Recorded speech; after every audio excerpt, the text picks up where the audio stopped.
Hello, and welcome back to Quiet Theories. Tonight, we're settling in for something truly special. The end of Stranger Things. After nearly a decade of waiting, theorising, and watching these characters grow up on screen, we're about to witness the finale. And honestly, none of us are ready for this moment. Before we dive deep into everything, if you find comfort in these long-form theory explorations, if falling asleep to detailed analysis and speculation is your thing, I'd really appreciate it if you'd subscribe to Quiet Theories. It helps the channel tremendously and lets me know you want more content like this. Gentle, thorough explorations of the stories we love, designed to help you drift off while staying engaged. Now, let's begin. So here's what we're exploring tonight in our usual calm, comprehensive way. We'll start with where the story actually stands right now, since volumes 1 and 2 have already dropped some absolutely wild revelations. Then we're moving into the death predictions, because let's be honest with ourselves. Someone's probably not making it out of this alive. We'll examine the Mind Flayer mystery and whether it's actually the true villain we should be worried about. Carly's return raises some serious questions, and we need to talk about what her presence might really mean. Henry Creel's memories, particularly that briefcase scene, point to something crucial we haven't fully understood yet. We'll also explore the emotional elements, the relationships we've invested in for 9 years, the goodbyes that are definitely going to destroy us emotionally, the moments designed to make us cry. The Duffer Brothers confirmed they've hidden spin-off hints in the finale, and we'll discuss what that might look like.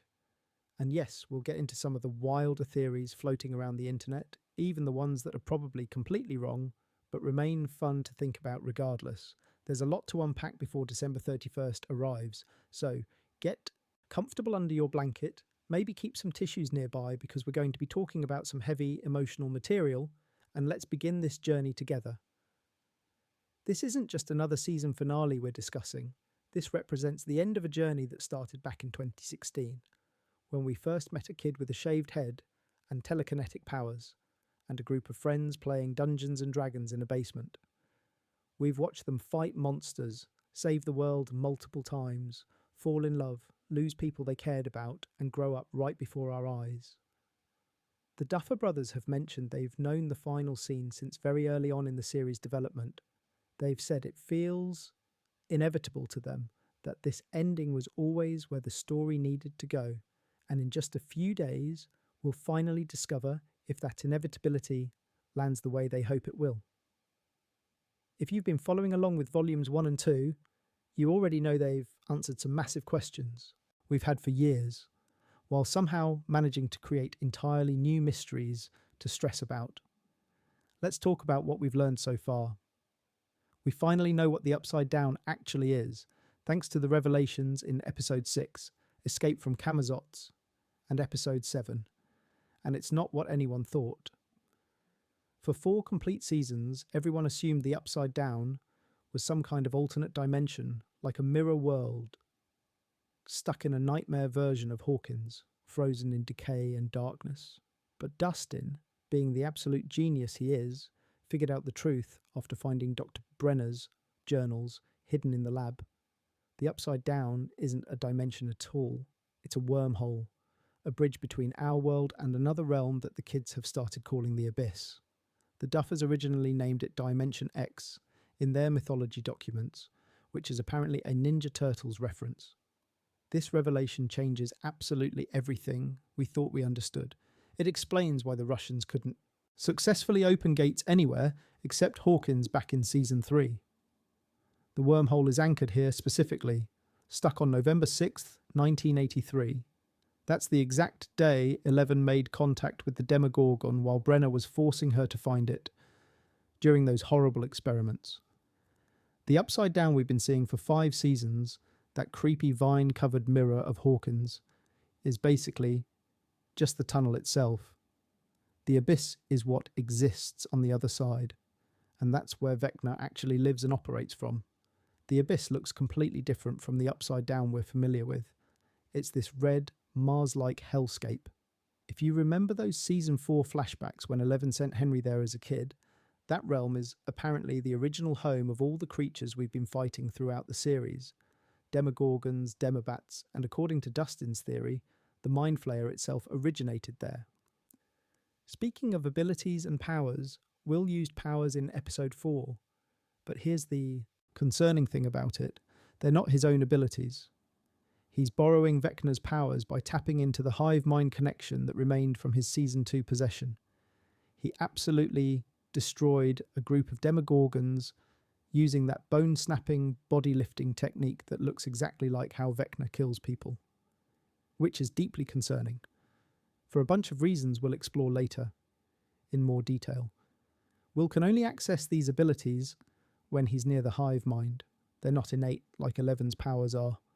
But yeah, Will's not just the kid who got possessed anymore. He can channel something dark and powerful, even if it's not truly his own power. Carly came back. Remember number 8? The girl from that polarizing Season 2 episode where Eleven went to Chicago and met her punk rock sister. She's been captured by the military, held by Dr. Owen's successor, Dr. K, who's played by Linda Hamilton and is basically the new Brenner figure. Ruthless, determined, willing to do whatever it takes. The military has been experimenting on Carly, and we discovered they're trying to create a new generation of powered kids using blood from Henry and Carly. They were giving pregnant women transfusions, attempting to pass abilities to unborn babies. The women were dying, though, experiencing agony. So that particular approach wasn't going well for them. Kaylee escaped with 11 and Hopper's help during an infiltration mission, and now she's part of the team heading into the final battle. But honestly, Kaylee's been acting suspicious throughout her return.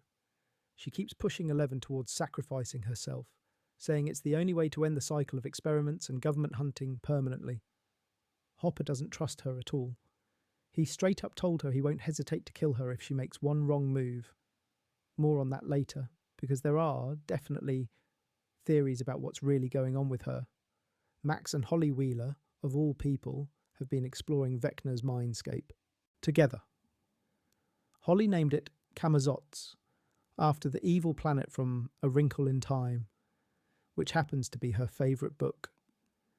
They've been touring Henry's memories, trying to find his weaknesses, anything they can exploit in the final battle, and they stumbled on something huge, a flashback to young Henry in a cave in Nevada, where he encountered a wounded man clutching a metallic briefcase like his life depended on it. The man shot Henry in the hand. Henry, just a child at that point, killed him with a rock in this absolutely brutal scene. Then Henry opened the briefcase. We didn't see what was inside because Max pulled Holly away before the memory finished, sensing they'd witnessed enough. The Duffer brothers confirmed in interviews that we'll see that briefcase again in the finale. Whatever was in it, whatever happened in that cave, it's connected to Henry's transformation and his fear of caves. Max noticed something crucial. Vecna is still afraid of something in his past, still human, enough to have vulnerabilities. And that cave represents one of them. This connects directly to the Broadway play Stranger Things, The First Shadow, which most people haven't seen but is apparently crucial to understanding Season 5's mythology. The play reveals that Henry was accidentally transported to Dimension X as a kid on his 8th birthday. He was gone for 12 hours and came back fundamentally different. Changed blood, altered personality, psychic powers beginning to manifest.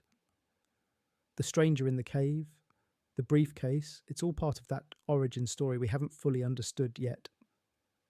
Jonathan and Nancy broke up, or rather, they mutually agreed they've been too focused on saving the world to realise they're not right for each other anymore.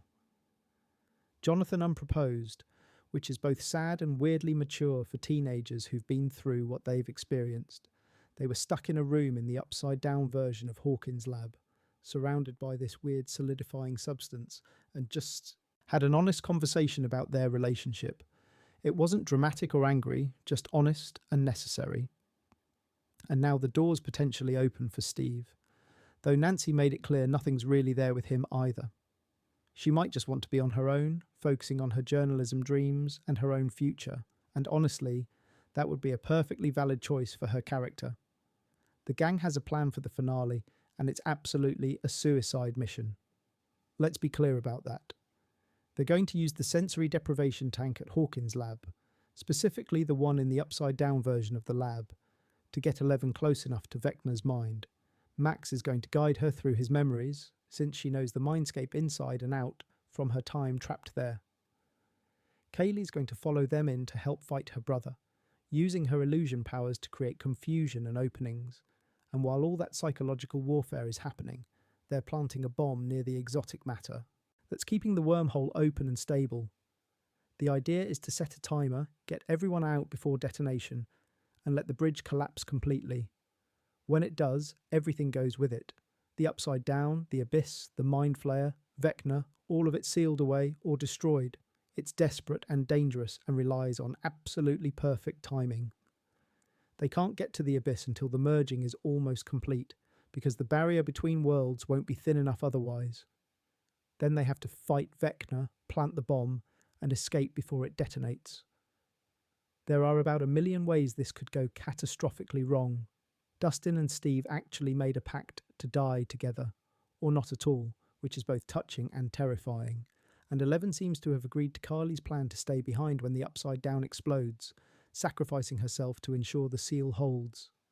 So that's where we are heading into the finale. Let's talk about the Mind Flayer now. Or rather, let's talk about where the hell the Mind Flayer actually is, because it's been radio silent all season, and that silence is deeply concerning. Think about it carefully. The Mind Flayer has been the overarching threat since Season 2. This massive spider-like entity that possessed Will, controlled Billy and the Flayed in Season 3, orchestrated entire armies of creatures through the hive mind. It's been the looming presence behind everything supernatural in Hawkins. And now, in the final season, when everything's supposedly coming to a head, and the ultimate confrontation approaches, it's just gone. Not mentioned, not seen, nowhere to be found. That's not an oversight, or the writers forgetting about something. The Duffers don't forget about their main villains. They're too meticulous for that. So here's what we know from previous seasons that might be relevant. In Season 4, Vecna claimed that he created the Mind Flayer. He said that when 11 sent him to the Upside Down, or the Abyss as we're calling it now, he found this cloud of particles just floating there in the void.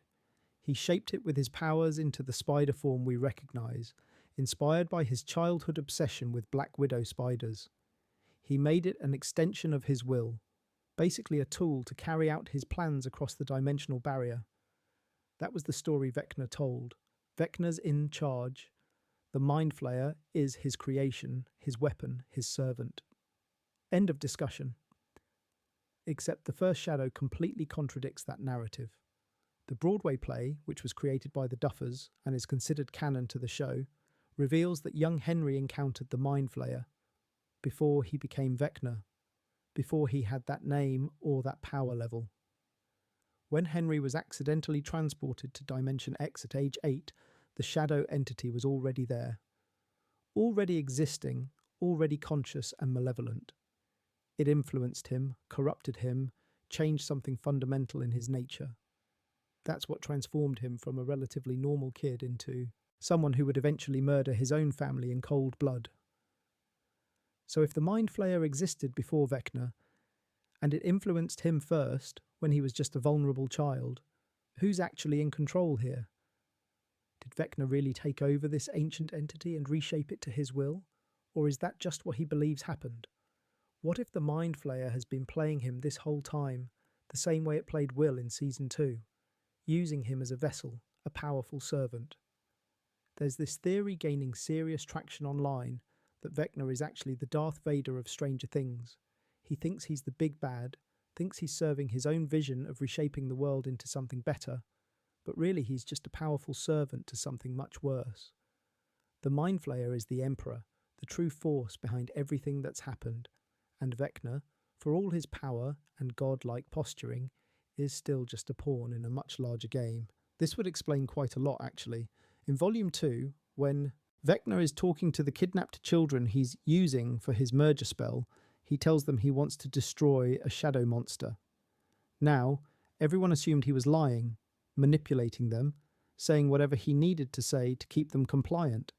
But what if he wasn't lying? What if he genuinely sees the Mind Flayer as a threat he needs to eliminate, but he's been too corrupted by it to break free on his own? Max made an observation that feels important to this theory. She said, Vecna is still human underneath everything, still afraid of things from his past. And one of the things he's terrified of is that cave in Nevada. The cave where he first encountered something that changed him forever, that set him on this path. If that something was the Mind Flayer, or an agent of the Mind Flayer, then Vecna's fear makes perfect sense. He's afraid of the thing that made him what he is, the thing that might still be controlling him without his full awareness. There's also this moment in Volume 2 where Holly escapes from Vecna's citadel in the abyss. When she breaks free from his mental influence, this black smoke blasts out of her body. It looks exactly like the black smoke that came out of Will in Season 2 when they were trying to exorcise the Mind Flayer from him after his possession. That's not a coincidence, that's a deliberate visual callback. The Duffers are telling us something important with that parallel.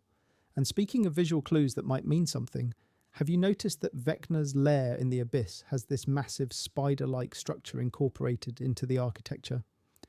It looks suspiciously like the Mind Flayer's exoskeleton, like its physical form. Like maybe Vecna isn't living in his own citadel at all. Maybe he's living inside the Mind Flayer's prison, contained without fully realising it. Camazotz, as Holly named the mindscape, might not be Vecna's domain at all.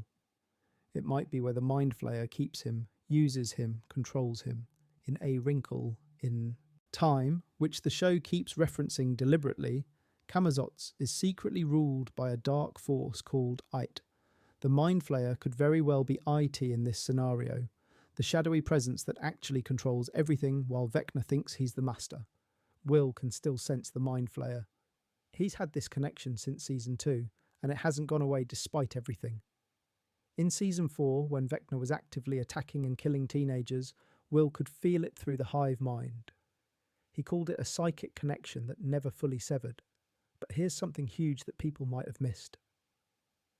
In Volume 1 of Season 5, when the Demogorgons in Russia were being killed during Hopper's escape, Will felt that too. He and Dustin and Steve were all in pain from the hive mind feedback, experiencing the deaths of creatures on the other side of the world. But Vecna? Vecna wasn't affected at all by those deaths. That's massive. If Vecna really controlled the hive mind completely, if it was truly his creation and his tool, he should have felt it when his creatures died. But he didn't feel a thing. He's separate from the hive mind somehow, insulated, which means either he's lying about controlling it, or something else is actually in charge of the network. Something that can insulate him from the feedback while still using the hive mind of creatures for its own purposes. And that something is almost certainly the Mind Flayer. The Mind Flayer has been strangely absent all season. No appearances, barely any mentions in dialogue. But we know from Dustin's theory that it originated in the abyss along with all the other creatures. It's been there this whole time, somewhere in that red hellscape. And if there's one thing horror stories have taught us over and over, it's that the monster you don't see is often the most dangerous one. I think the Mind Flayer is waiting, conserving strength, staying hidden. Hopper made it clear he didn't want Eleven going on missions because he needed her at full power for the final confrontation, whatever form that takes. What if the Mind Flayer is doing the exact same thing? It's been hurt by 11 before, after all. The gate closings in Seasons 2 and 3 damaged it, disrupted its plans, forced it to retreat and reorganize. So maybe it learned from those encounters. Maybe it's staying dormant, letting Vecna handle all the frontline work and take all the risks, while it gathers all its strength for one massive final battle where it has the best chance of winning. One overwhelming assault when 11 and everyone else are exhausted from fighting Vecna. The Duffers have been holding their cards close for years about what the Upside Down really is and where it came from originally. They wrote a 20-page mythology document explaining everything to Netflix executives. And now that we're finally getting those answers revealed in the show itself, the Mind Flayer is conspicuously missing from the conversation. That feels intentional. That feels like they're saving the biggest reveal for last. Vecna might be defeated in the first half of the finale. The gang executes their plan, plants the bomb, thinks they've won, and then the Mind Flayer shows up as the true final boss, revealing itself in its full terrifying glory. Or Vecna might actually team up with the kids against the Mind Flayer in the end, realising too late that he was never in control, that he's been a puppet this entire time. Either way, I don't think we've seen the last of that spider-shaped nightmare. The Mind Flayer's silence feels deliberate, calculated, like it's waiting for the perfect moment to strike, and when it finally appears, I believe it's going to change everything we thought we understood about this entire story. Everything we thought we knew about who the real villain is. Now I need us to talk about Carly, because something is deeply off about her return to the story. And I'm not the only one who thinks so based on the online discussions. Kaylee was introduced back in Season 2, Episode 7, which was easily the most divisive episode of the entire series. You either loved seeing 11 meet another number and explore her identity outside of Hawkins, or you hated the punk rock gang subplot and just wanted to get back to the main story everyone cared about. Most people fell into that second camp, honestly. The episode was so polarising that a lot of fans thought we'd never see Carly again, that she was a one-off character meant to teach 11 something about herself. But she's back now in Season 5, and her role is raising all kinds of red flags for those paying close attention. Here's what we know so far. Dr. K, the new Brenner-style villain running military experiments on powered individuals, had Carly locked up in the upside-down version of Hawkins' lab. Carly discovered that the military was using her blood, and Henry's blood, to try and create a new generation of powered children they were giving pregnant women blood transfusions from Carly and samples from Henry, attempting to pass abilities to the babies in utero. It wasn't working though. Carly's blood wasn't strong enough to successfully transfer powers. The women were in agony, their bodies rejecting the foreign blood, dying from the experiments. Dr. K realised she needs Eleven's blood specifically because only Eleven's blood is truly like Henry's, powerful enough to potentially create new, psychic children who could be controlled and weaponised. It's horrific, and it gives Kaylee a very legitimate reason to want the whole programme destroyed permanently. She's been victimised by it, watched other women suffer because of it. Eleven and Hopper rescued her during their infiltration of the facility, and Carly joined the team. She's been helpful in planning the final assault.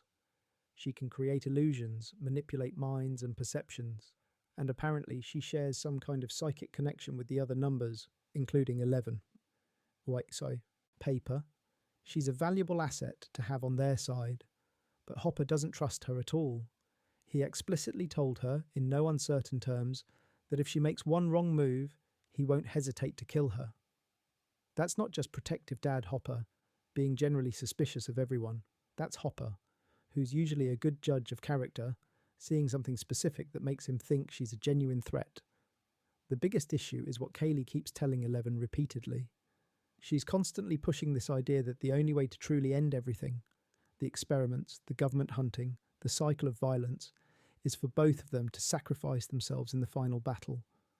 She frames it as logical, inevitable, the only rational solution. The military has Henry's blood now. As long as 11 is alive, they'll keep trying to replicate her, keep hunting her, keep attempting to weaponize psychic abilities. The only solution, according to Carly, is for 11 to die in the Upside Down when it collapses, taking the threat of her DNA with her, removing herself from the equation permanently. On the surface, there's a twisted logic to it. If 11 survives the final battle, Dr. K and whoever replaces her will absolutely keep experimenting, keep hunting, keep trying to create super soldiers with psychic powers. 11 would never be safe, never be free, always looking over her shoulder. But here's the thing that bothers me. Kaylee isn't framing this as a terrible last resort, something to consider only if there's no other option. She's framing it as the right choice, the noble choice, the heroic thing to do. And she's pushing it constantly, wearing 11 down emotionally until she agrees to it. That's manipulation, whether Carly realises it or not. She's manipulating 11 into accepting her own death as inevitable and necessary. There are two main theories about what's actually going on with Carly's motives. The first is that she's working with Vecna in some capacity, either willingly or through manipulation. This one has some interesting evidence supporting it. Throughout the season, Carly refers to Henry as brother when she talks about him. Now, all the numbers call each other sister or brother. That's not unusual in itself. But the way Carly says it has this almost affectionate quality to it, this warmth. She doesn't say it with the pain and trauma that Eleven has when talking about Henry. She says it like she still has some kind of bond with him, some connection she values. Eleven has never once called Henry her brother. Not in season 4, when she was reliving the Rainbow Room massacre, not now. To her, he's one, he's Vecna, he's the enemy who destroyed her life and killed her friends. But Carly calls him brother, and it sounds genuine, not forced. What if Henry helped Carly escape from the lab originally, back when she first got out?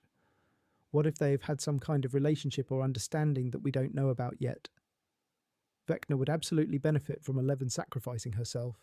She's the only person who's ever truly hurt him, the only one who banished him to the abyss in the first place. If Carly can convince Eleven to stay behind when the bomb goes off, Vecna might not even need to defeat her in combat. She'd eliminate herself, remove herself from the board. The second theory is even wilder, but it's been gaining serious traction in online communities. Some people think Carly actually is the Mind Flayer, in some sense, or at least that she's being controlled by it, the way Billy was controlled in season 3, possessed or influenced without fully realising it. Here's the evidence for this theory. The Mind Flayer is consistently shown with 8 limbs in its spider form, 8 legs extending from the central body. Carly is number 8. That could be a coincidence, but the Duffers don't really do coincidences with the numbered kids.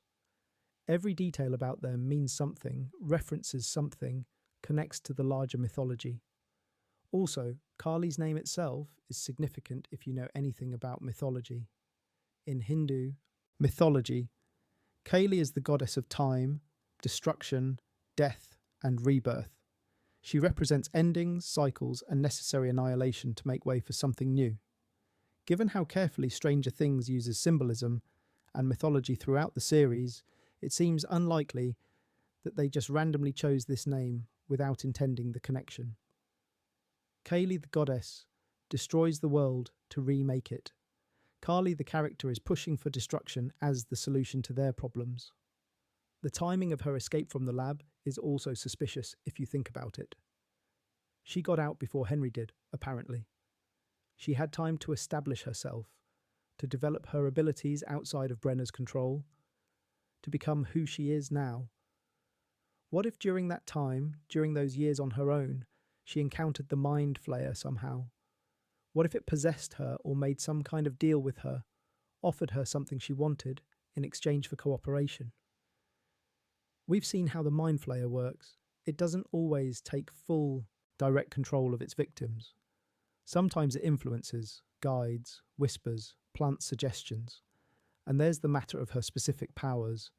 Carly creates illusions, makes people see things that aren't actually there, manipulates perception and reality. The Mind Flayer has been called the Shadow Monster throughout the series, a being that operates through deception and hidden influence, working in the shadows. If the Mind Flayer could possess someone whose entire ability is based on making people perceive false realities, that would be devastatingly effective. The perfect host for a creature that hides its true nature. In episode 5, there's a scene where Kaylee is talking to Eleven about shared consciousness, about how the powered individuals can connect their minds if they try. Lana Condor, who plays Carly, actually asked the Duffers to film her head-shaving scene on camera to show the trauma she endured. That kind of attention to her character's pain and history makes it seem like she's meant to be sympathetic, meant to be someone we root for. But what if that's exactly the point? What if we're supposed to sympathise with her, trust her, let our guard down, right up until the betrayal? That would be even more devastating than if she'd been obviously villainous from the start. To be completely honest, I'm not entirely sold on the Carly is the Mind Flayer theory. It feels a bit too elaborate, too much like a soap opera twist, and there's not quite enough concrete evidence to fully support it. But the Carly is working with Vecna theory. That one has real legs. At minimum, she's compromised somehow, whether she knows it or not. Her constant push for Eleven's sacrifice, Hopper's obvious distrust, despite his usual willingness to give people chances, the affectionate way she talks about Henry, it all adds up to something being very wrong with her presence and her agenda. Maybe she genuinely believes sacrifice is the only option and she's just a traumatized person who's given up on the possibility of survival. Who can't imagine a world where they win and live? Maybe she's been manipulated by the Mind Flayer or Vecna without even realizing it. Thinks she's making her own choices, but isn't. Maybe she's actively, consciously betraying them for reasons we don't understand yet. I don't know which it is, but I know I don't trust her, and apparently neither does Hopper. And Hopper's instincts are usually right about people. Whatever Kaylee's true intentions are, whatever's really motivating her, she's going to be crucial to the finale. She's following 11 into Vecna's mind. She'll be right there during the most vulnerable and dangerous moment. And if she turns on 11 then, or if she's been compromised and doesn't even realise she's working against them, it could cost everyone everything. The entire mission, all their lives, the fate of the world. So yeah, keep a very close eye on Kaylee when the finale drops. Let's just rip the band-aid off now and talk about something we've all been dreading. Someone's going to die in this finale. Probably multiple someones. The question that's keeping everyone up at night is who? Stranger Things has killed characters before, and each death hit hard because they meant something. Bob Newby, Superhero, Barb Holland, Billy Hargrove, Eddie Munson. Each death served the story, wasn't just shock value for the sake of it. The Duffers have said repeatedly that the stakes in Season 5 are higher than they have ever been, that everything's coming to a head, and that sometimes you have to hurt people, hurt the audience, to make the danger feel real. So yeah, we're losing somebody we care about. The fan favourite for death predictions is Will Byers, which honestly breaks my heart just thinking about it. The evidence for this one is pretty compelling though, even if I desperately hope it's wrong. In episode 4, Will tapped into the hive mind connection and borrowed Vecna's powers. He destroyed a group of Demogorgons using that same bone-snapping telekinesis, exactly like Vecna's killing technique. That bone-snapping, body-lifting horror that we've seen Vecna use to murder teenagers. Seeing Will use those powers, looking so much like the monster they've been fighting, was genuinely disturbing to watch. It raised questions about how much of Vecna is still in him, how much he's been changed by that possession that never fully left. Noah Schnapp himself has speculated about Will's fate in interviews. He's talked about how Will's arc has always been about suffering, about being the victim, about things happening to him rather than him taking control, and how it would be meaningful for him to go out as a hero instead, making his own choice, saving everyone with a final sacrifice. There's this narrative symmetry to it that's almost too perfect. Will was the first one taken by the Upside Down in Season 1, the kid whose disappearance started everything. If he's the final sacrifice that closes it forever, that completes the circle in a really tragic, poetic way. But here's why I don't think it'll actually happen, despite the setup. Will just had his coming out scene in episode 7. The Duffers spent literal years building to that moment, and by all accounts from people who've seen it, it was beautiful and honest and exactly what the character needed. For Will to finally accept himself, to find that peace and confidence and self-love, and then immediately die. That would be unbearably cruel to the character and to the audience.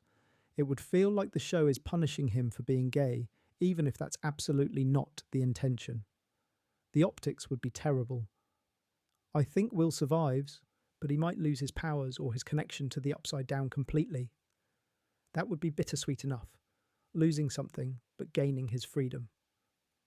11 is the other huge death theory, and this one honestly has a lot more weight to it.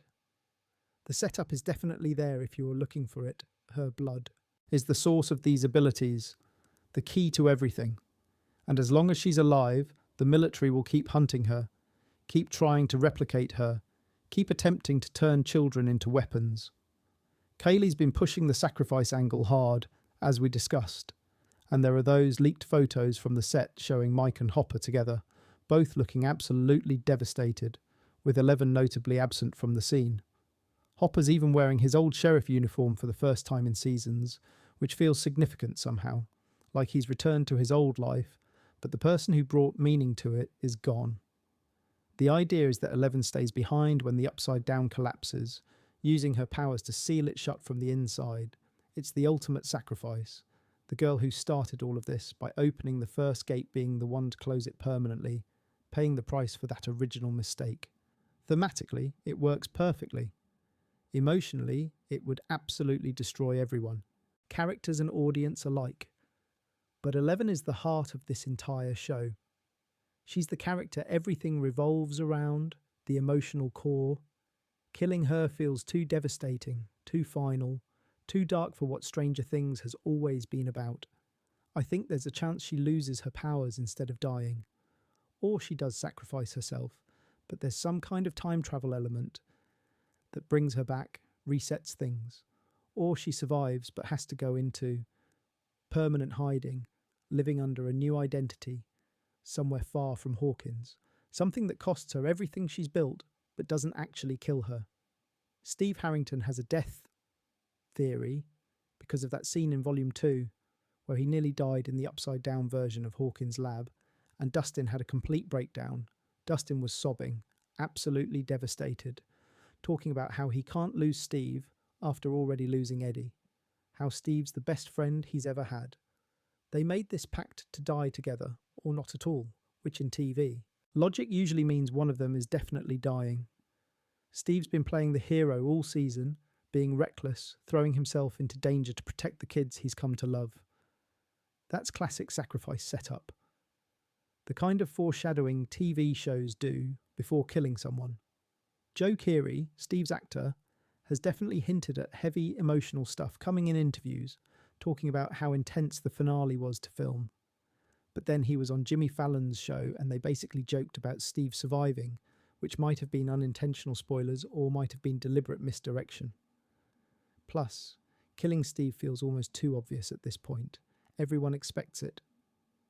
The Duffers might be subverting that expectation by letting him live, letting him get his happy ending, or they're double bluffing us and he dies anyway, because they know we think it's too obvious. I genuinely don't know with this one. Hopper's got a death theory, because the man literally ran through the Upside Down with a bomb strapped to his chest in Volume 2. That's not exactly subtle foreshadowing. He's also been the protective father figure to Eleven this whole time, and there's something narratively satisfying about him giving his life to save hers after everything they've been through together. After he failed to save his biological daughter, saving his adopted daughter by sacrificing himself would complete his arc. David Harbour has talked about how emotional the final day of filming was, how the whole cast was crying uncontrollably, how it was the hardest thing they've ever done.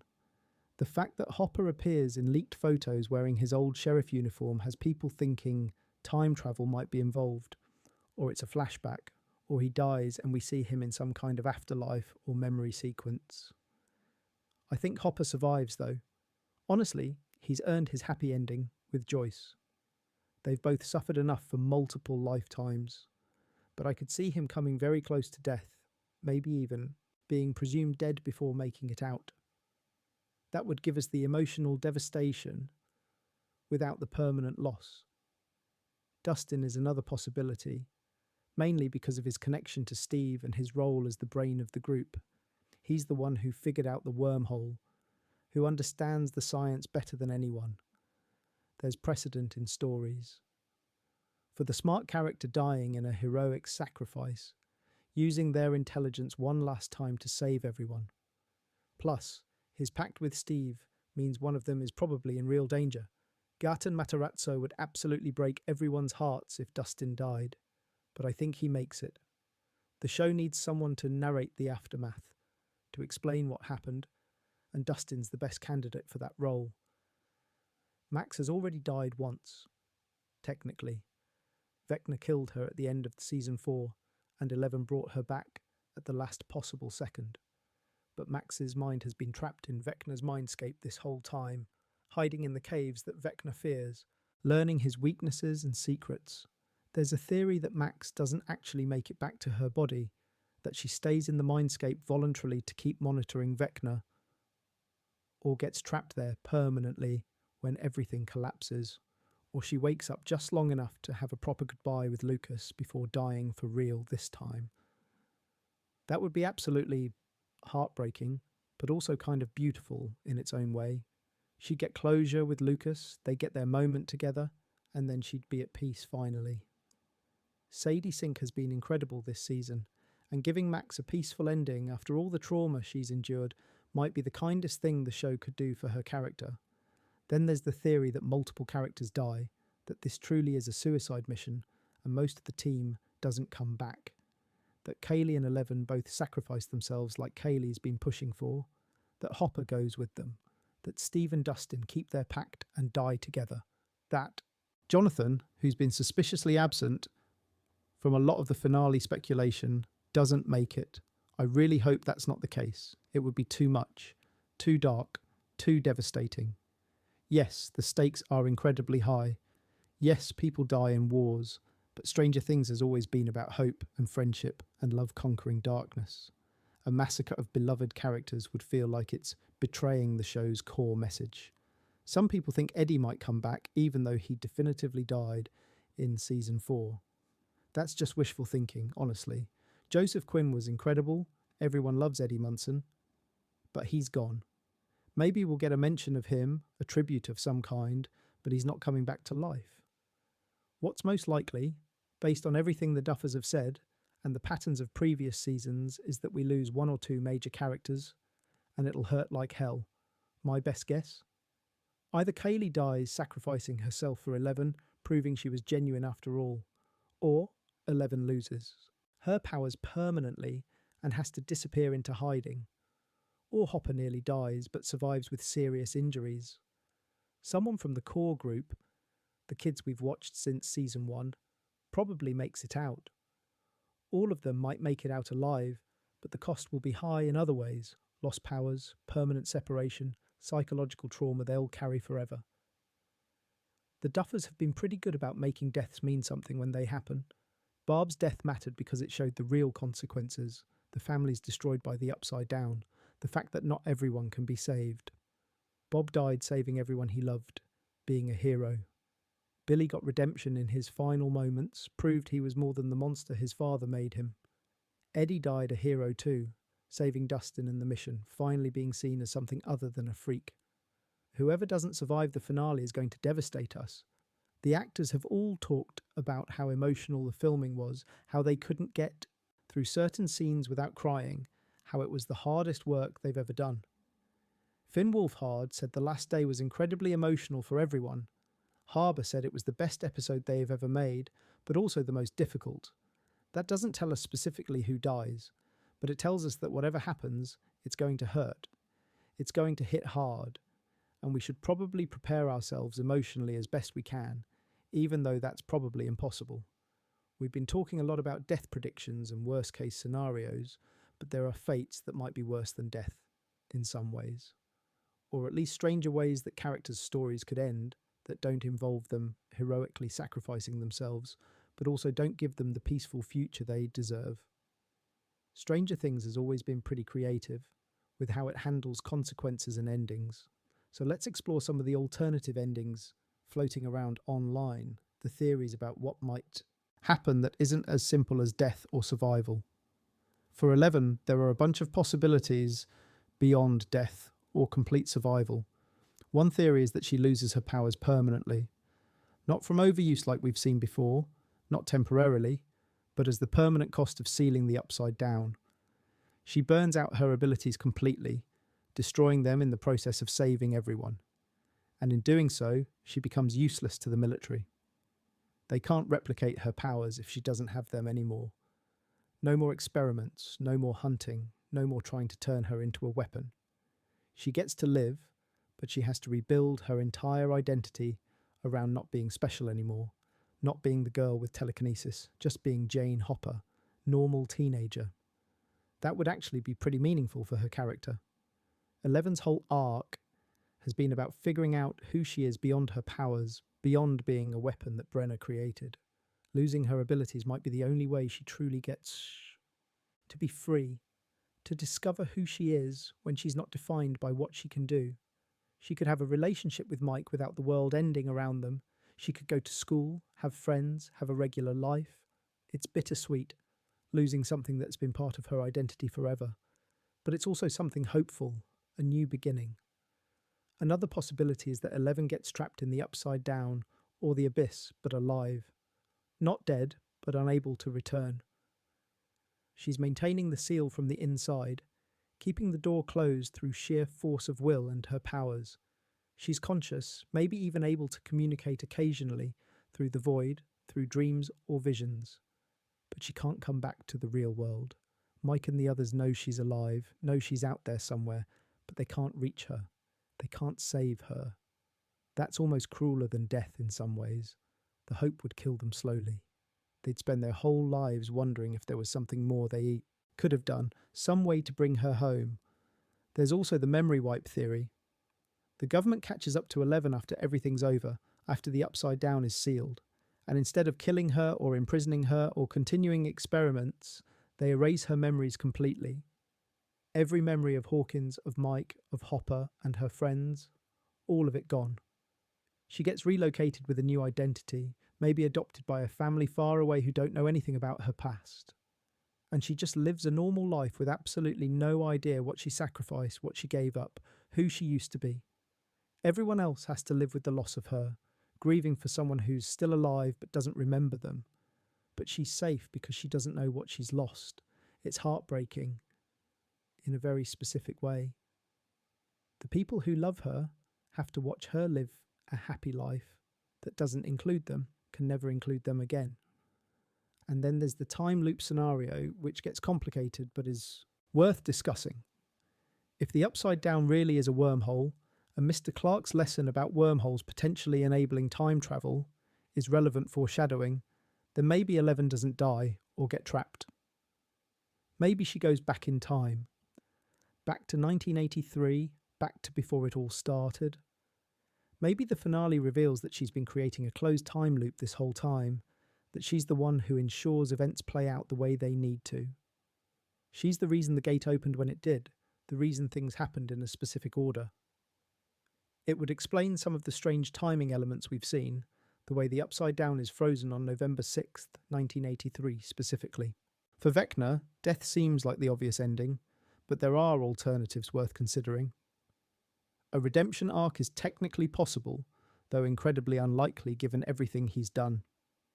If the Mind Flayer is revealed as the true villain, if Vecna really was corrupted as an 8-year-old child and never had a real choice in what he became, then maybe he helps defeat the Mind Flayer in his final moments. Maybe he realises what he's become, what he's done, and makes one last decision as Henry Creel instead of as one, as a human instead of as a monster. It would be controversial for sure. A lot of people don't want to see Vecna redeemed after everything he's done, the murders, the torture, the destruction of so many lives. But stranger things have happened, and the show is called Stranger Things for a reason.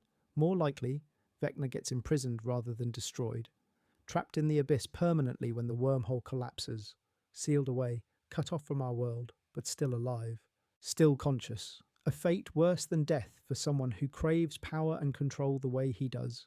He'd be aware of his failure forever, unable to do anything about it, alone in that red hellscape for eternity. There's also the possibility that Vecna becomes part of the upside down itself. Not dead, not exactly alive, just absorbed into the fabric of the dimension. A warning, a scar, a memory of what happened, or the Mind Flayer absorbs him completely and he ceases to exist as an individual entity, becoming just another part of the hive mind he thought he controlled. Will's fate, if he survives, could involve him keeping his connection to the upside down permanently. Not possessed anymore, not controlled, but linked. He'd always be able to sense when something's wrong, when a gate might be opening somewhere, when danger is approaching. He becomes a guardian of sorts, the person who watches the boundary between worlds, who keeps humanity safe by monitoring the barrier. It would mean he never fully escapes what happened to him, never gets to completely move on from the trauma, but it also gives his suffering purpose, turns his victimhood into something meaningful. He uses what was done to him to protect others. Alternatively, Will's hive mind connection remains, but he learns to use it purposefully without being controlled by it. He doesn't become like Vecna, doesn't let the power corrupt him. Instead, he uses his abilities to help people, maybe works with 11 if she keeps her powers, maybe finds a way to use what Vecna forced on him for good, turning something dark into something helpful. It's the optimistic version of Will's ending, the one where he takes control of his own story. For Max, if she survives and wakes up from her coma, she might not be the same person she was before. Spending 18 months in Vecna's mindscape, hiding in those caves, witnessing his memories, experiencing his twisted psychology, that changes a person fundamentally. She might have powers. Now, some kind of psychic ability from prolonged exposure to his mind. Or she might have lasting psychological damage that she has to work through, PTSD that doesn't just go away because the threat is gone. She and Lucas could still have their relationship, but it would be different now, harder. They'd have to rebuild their connection, learn each other again, figure out who Max is now after everything that's happened to her, or Max stays in the mindscape voluntarily, not trapped against her will, but choosing to stay because she knows something important, because she can monitor Vecna from the inside, keep watch over him, because leaving would put others at risk somehow. She becomes a sentinel in the mental realm while her body stays in a coma in the real world. Lucas visits her in the hospital, talks to her, holds her hand, and somewhere in Vecna's fading consciousness, in the ruins of Camazotz, she hears him. She knows he's there. It's not a happy ending, but it's not a completely tragic one either. They're still connected, still together in some way. The military threat, Dr. K, and the experiments, that's another question entirely. Does the program get shut down completely? Does someone high up in the government finally realise the danger and pull the plug on all psychic experimentation? Or does Kay escape in the chaos and continue the work in secret, in some hidden facility where no one can stop her? The government knowing about the upside down, about powered individuals, about everything that's happened, that doesn't just go away because Hawkins is saved. Even if the dimensional threat is ended, there might be consequences rippling out for years. Other countries getting involved, other experiments being conducted, other children being hurt in the name of national security. Maybe part of the ending is a cover-up. The official story becomes something mundane. Gas leak, ecological disaster, something the public can accept and understand. Hawkins gets rebuilt, people move on with their lives, and only a few people know the real truth. 11, Mike, and the others have to live with knowing what really happened while the world forgets. They have to pretend it was all normal when they know it was anything but. They carry the weight of that secret forever. Time travel could explain a lot of the weird elements we've seen throughout the season. It would explain why Hopper's wearing his sheriff uniform in leaked photos, why the Upside Down is stuck in 1983, why certain events seem destined to happen no matter what anyone does to prevent them. If someone goes back in time and changes things, or ensures things happen a certain way, the whole series could be reframed. Not as a story that already happened in the past, but as a story that's still being written by someone with the ability to move through time, to alter events, to create the outcome they need. The Duffers have said the ending feels inevitable, which makes me think it's not going to be as simple as good guys win, bad guy dies, everyone goes home happy. Inevitable suggests consequence.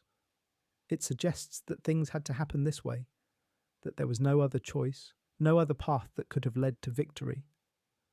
That sounds more like complicated endings, bittersweet endings, endings where victory costs something permanent, something that can't be taken back or fixed. Where saving the world means losing something you can never get back. I think we're looking at a mix of outcomes. Some characters die, some lose things they can't get back, powers, memories, relationships, innocence. Some are changed forever in ways that can't be undone. The world is saved, but the people who saved it aren't the same people they were when they started this fight. That's what growing up really is when you think about it. You can't go back to who you were before, can't recapture that innocence once it's gone. You can only move forward with the scars you've earned, the wisdom you've gained, the person you've become through all the pain and joy and everything in between. After 5 seasons of calling it the Upside Down, we finally know what it actually is. And somehow, that revelation makes everything more complicated rather than simpler. The revelation came from Dustin in episodes 6 and 7, after he found Dr. Brenner's journals hidden in the upside-down version of Hawkins' lab, tucked away where no one was meant to find them. Brenner had documented everything meticulously. All his theories about dimensional rifts and psychic connections, about what happens when you punch a hole between worlds. Dustin pieced it together with the help of those journals and his own understanding of theoretical physics, which is frankly terrifying for a high school kid to possess, but also completely on brand for Dustin Henderson. The Upside Down isn't an alternate dimension like everyone assumed for 4 entire seasons. It's not a parallel world running alongside ours. It's a wormhole, a bridge connecting 2 points in space, maybe even in time. One end is anchored in Hawkins, specifically in the spot where Hawkins' lab used to be, where 11 made first contact. The other end opens into the abyss, which the Duffers originally called Dimension X in their 25-page mythology document they created for Netflix executives. The Dimension X name is actually a Teenage Mutant Ninja Turtles reference, which I kind of love. It shows the Duffers' commitment to 1980s pop culture, even in their behind-the-scenes materials. The abyss is the real dimension, the actual alternate world, that red, hostile, Mars-like hellscape we've seen in flashbacks throughout the series. It's where the Demogorgons evolved as a species, where the Mind Flayer originated eons ago, where all the nightmare creatures call home, and it's where Vecna has been this entire time, building his citadel, gathering his strength, planning the merger that would bring that world crashing into ours. The wormhole itself, the Upside Down as we know it, is basically just the tunnel, the connective tissue between worlds, and it's stuck, frozen on November 6th, 1983. The exact moment 11 made psychic contact with a Demogorgon, while Brenner was forcing her to find it, to reach out across dimensions. That contact created the bridge, punched a hole between worlds that shouldn't have been connected, and the wormhole stabilized in that exact configuration, capturing that moment in time like a photograph. Everything in the Upside Down, all those details, the Wheeler house, the arcade, the library, all of it, is a snapshot of Hawkins from that specific day. Frozen, preserved, unchanging. Why it stays frozen is still somewhat mysterious. Dustin theorizes it has something to do with exotic matter, the theoretical substance that would be needed to keep a wormhole stable and open. There's exotic matter at the core of the wormhole, right where the gate was first opened in Hawkins' lab. That's what Nancy shot with her shotgun in Volume 2, causing her and Jonathan to pass out and get covered in that weird, solidifying substance. Exotic matter is a real physics concept, or at least a theoretical one. It's the stuff that would theoretically allow wormholes to exist without immediately collapsing in on themselves. It has negative mass, negative energy density, properties that don't exist in normal matter as we understand it. The show name drops it and then immediately gives us visual references to Interstellar and other science fiction films that have played with the concept. The Duffers are clearly having fun with the theoretical physics, bringing in real scientific concepts and using them as the foundation for their supernatural horror. This is where the gang's plan comes in, and honestly, when you break it down, it's absolutely desperate. The kind of plan you only attempt when you're completely out of other options. They're going to destroy the exotic matter, plant a bomb. Right next to it, detonate it, and collapse the wormhole entirely. When the bridge falls, everything connected to it goes too. The Upside Down ceases to exist as a traversable space. The abyss gets cut off from our world completely. Vecna, the Mind Flayer, all the creatures, they're trapped on their side of the collapsed wormhole, with no way to cross over, no way to threaten humanity ever again. In theory, it's brilliant, it's elegant, it solves everything in one massive explosion. In practice, it's got about 1 million ways to fail catastrophically. First, there's the timing issue that makes everything incredibly risky. Vecna is using those 12 kidnapped children to perform some kind of massive spell, some ritual. He's possessing them simultaneously, channeling their combined power to physically merge the abyss with Hawkins, bringing his world into ours, overlaying one reality on top of another. The gang can't get to the abyss to fight him until that merger is almost complete because the barrier between worlds won't be thin enough for them to cross otherwise. The dimensional walls need to be weakened to the point of near total collapse before they can get through, so they have to wait until Vecna's plan is nearly successful before they can even start trying to stop it. That's cutting it incredibly close, walking a razor's edge between success and apocalypse. They're banking on everything going perfectly, on every single step of the plan, working exactly as intended, with no complications. 11 has to get into the sensory deprivation tank at the upside-down Hawkins lab, which is directly underneath Vecna's citadel. Max has to successfully guide her through his mindscape without Vecna realising what they're doing until it's too late to stop them. Carly has to actually help instead of sabotaging them if she's truly on their side. They have to fight Vecna, which has never gone well for anyone who's tried it. They have to plant the bomb while fighting for their lives, set the timer correctly, and get everyone out before the whole thing explodes and takes them with it. One thing goes wrong, one miscalculation, one unexpected complication, and they all die, and the world ends, and there's no one left to try again. The exotic matter itself might be more resilient than they're counting on. This is a common science fiction trope, right? The heroes think they can destroy the power source with one big explosion, but it turns out the power source is way more stable, way more durable than expected. Dustin figured out that the wormhole has been disrupted before, probably twice based on evidence they found embedded in the strange matter at the lab.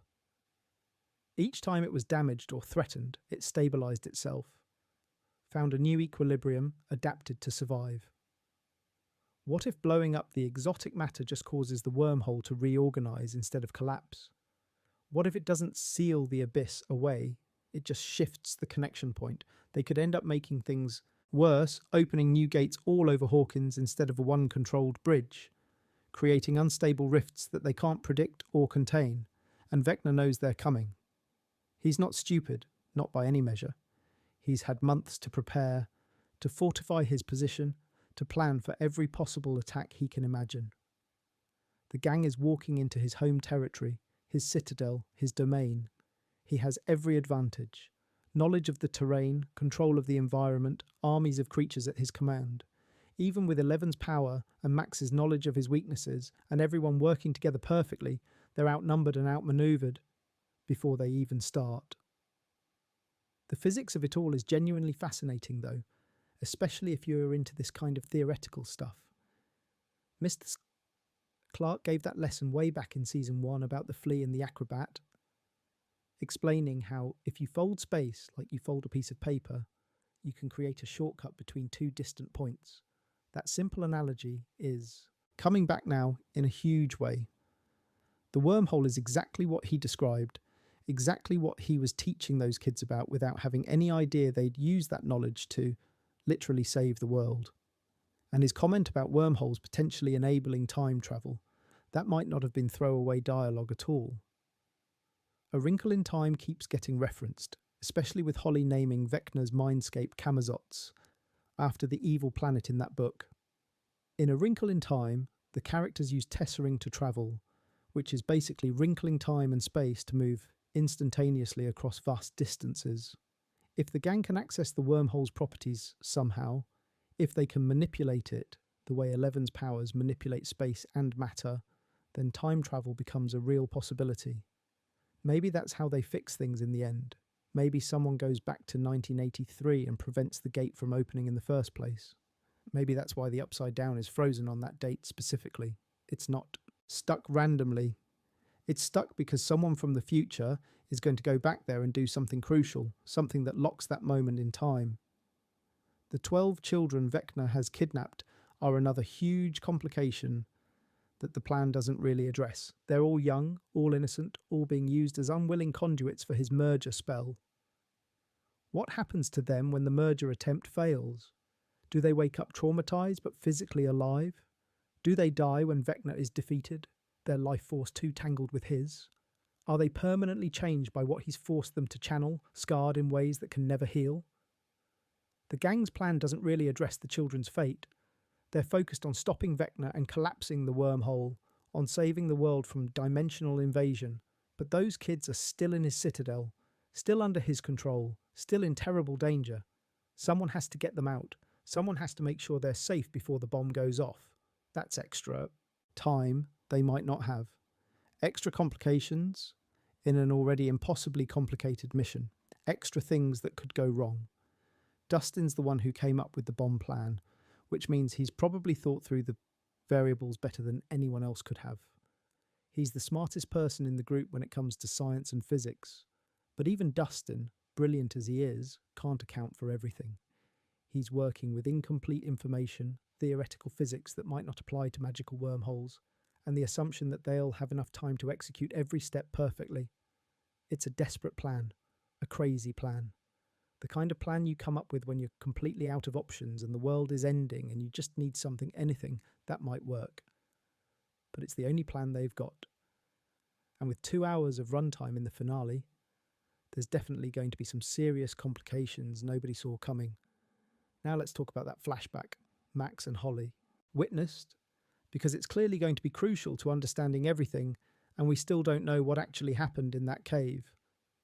In Volume 2, while Max was guiding Holly through Vecna's mindscape, trying to map it out and find his weaknesses, they stumbled into one of his suppressed memories, one of the things he's buried deep, hidden away, where even he doesn't like to look. It was visceral and disturbing and raised way more questions than it answered, which is typical of the Duffer's approach to mystery. Young Henry Creel, maybe 8 or 9 years old, wearing a Boy Scout uniform, wandering through a cave or mine shaft in the Nevada desert. The imagery is very specific. The desert landscape, the darkness of the cave, the sense of something deeply wrong. He's following the sound of someone in distress, someone screaming or crying out in pain, their voice echoing through the stone passages. He finds a man. The man is wounded, bleeding from injuries we don't fully see. And he's clutching a metallic briefcase like his life depends on it, like it's the most important thing in the world. Henry approaches carefully, cautiously, trying to help the way a good Boy Scout should. He says he heard the man's anguish and followed it, came to help. But the man doesn't want help, at least not from Henry. He's terrified of Henry, or terrified of what Henry represents, or maybe terrified of what's in the briefcase and what might happen if Henry gets it. The man shoots Henry in the hand, a child. He shoots a child who came to help him. Henry, just a kid at this point, reacts with pure rage and violence that seems to come from somewhere deep and dark inside him. He picks up a rock and bashes the man's head in. It's brutal, shocking, not at all defensive. It's murder. Cold-blooded murder committed by an 8-year-old boy. And then Henry opens the briefcase. We don't see what's inside because Max pulls Holly away before the memory finishes, sensing instinctively that they'd seen enough, that witnessing what came next might damage Holly in some irreparable way. But whatever was in that case, whatever Henry found when he opened it, it changed everything about who he would become. The Duffer Brothers confirmed in interviews that we will see that briefcase again. We'll get the full memory, the complete picture of what happened in that cave. Ross Duffer specifically said, "The answers to those questions are coming in the final episode, that this isn't a loose thread they're leaving hanging. So this isn't some minor detail. This is a key piece of the puzzle, essential to understanding Henry's transformation. The connection to Stranger Things. The first shadow is huge here. Most people haven't seen the Broadway play, and honestly that's a problem because it's apparently essential to understanding Henry's origin story. The play reveals information that the show itself hasn't fully explained. Henry disappeared on his 8th birthday in 1959. He was gone for 12 hours, transported to Dimension X somehow. When he came back, he was fundamentally different. His blood was altered at a cellular level. His personality was changed, darker, capable of violence he'd never shown before. He had psychic powers that manifested gradually. Dr. Brenner, who eventually became his keeper after Henry murdered his mother and sister, mentioned finding Henry in a cave in Nevada after some kind of incident. This is that cave. This memory is from that day or shortly after. The timeline matches up perfectly. The location matches. Everything about it screams origin story, the moment that set everything else in motion. So what are the theories about what was in the briefcase? What could have been so important, so dangerous? The most common theory is that it contained some kind of stolen government technology. The Cold War was in full swing in 1959. Espionage, secret weapons programs, stolen research, all of that was happening in real life. The wounded man appears to have been a fugitive scientist, possibly one of Dr. Brenner's own scientists who'd stolen classified equipment and was trying to escape with it, to defect or sell it or destroy it. The briefcase likely contained technology or research related to dimensional experiments or psychic abilities, early work that would eventually lead to the Hawkins lab program. If young Henry opened it and was exposed to whatever was inside, experimental compounds, radiation, exotic matter samples, that could explain how he ended up in Dimension X. Maybe the device activated when he opened it. Maybe it was a prototype portal generator that punched a hole between worlds. Maybe it was samples of exotic matter that someone had managed to contain, and opening the case released them. Any of these could have created an instant connection to the abyss, pulling Henry into that realm and corrupting him in the process. Another theory is that the briefcase contained something from Dimension X itself, not technology designed to access it, but something that had already crossed over somehow. A piece of the mind flayer, maybe, or some artifact from the abyss that had been recovered and had transported. Opening it could have created an instant connection, a psychic link between Henry's mind and the mind flayer's consciousness. That would explain the possession-like influence the first shadow describes, the way the shadow entity changed who Henry was. There's also the possibility that the stranger in the cave was someone who knew about Henry's potential somehow. Maybe he was there specifically because of Henry, trying to protect something dangerous from falling into the wrong hands. He saw Henry approaching and realized the danger, shot him in desperate fear, but it was too late. The damage was already done. The cave itself is significant because Vecna is afraid of it in the present day. Max discovered that during her time in his mindscape. There are caves in Camazots where Vecna never goes, places that terrify him despite all his power. If the Nevada cave is where his humanity died, where he stopped being Henry Creel and became something other, then his fear makes perfect sense. It's the place where he lost control of his own fate, where something else took over, where he became a monster instead of a boy. Whatever happened in that cave, it's the linchpin of Vecna's entire existence. It's why he has powers at all, why he's twisted and cruel, why he ended up murdering his family and eventually becoming the monster in the abyss. Understanding that moment is understanding Vecna himself, understanding what made him and what might unmake him. And Max knows this. She's seen the memory, or at least part of it. She knows about the briefcase, the cave, the fear that still lingers. In the final battle, when Eleven goes into Vecna's mind with Kaylee and Max guiding her through the labyrinth, they're going to use this knowledge against him. They're going to force him to confront that memory, to face what he's been suppressing for decades. They're going to drag him back to that cave and make him experience it again. The question is whether it'll be enough to defeat him. Knowing someone's trauma doesn't automatically give you power over them. Vecna's had decades to bury these memories, to build walls around them, to convince himself he's beyond human weakness. He's not going to crumble just because someone makes him remember his worst day. But if there's something specific about that briefcase, about what it contained or what it did to him, then maybe it's not just about the memory itself. Maybe it's about undoing whatever happened that day, reversing the process that created him, finding a way to separate Henry Creel from the monster he became. Whatever was in that briefcase, whatever happened when 8-year-old Henry opened it with bloody hands in a Nevada cave, it's the key to understanding how Henry became Vecna. And more importantly, it might be the key to stopping him once and for all. Let's talk about the actual powers at play here, because there's some interesting mathematics happening if you pay attention. One theory that's been floating around online is what people are calling the numbers theory. 11 plus Kaylee, whose number is 8, equals 19. Add in Will, with his ability to tap into the hive mind and borrow Vecna's powers, and you've got 3 incredibly powerful individuals combining their strengths against one enemy. The question is whether that's enough.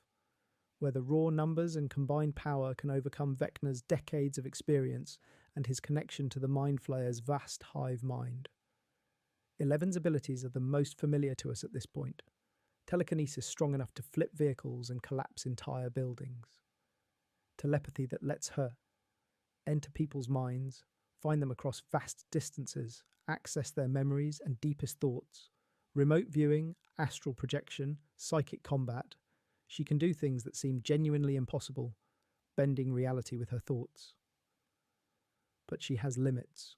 Overuse causes nosebleeds, headaches, exhaustion, sometimes unconsciousness if she pushes too far. She's incredibly powerful, but not invincible, not unlimited. And the military wanting her blood proves her abilities have a biological component that can theoretically be replicated through science.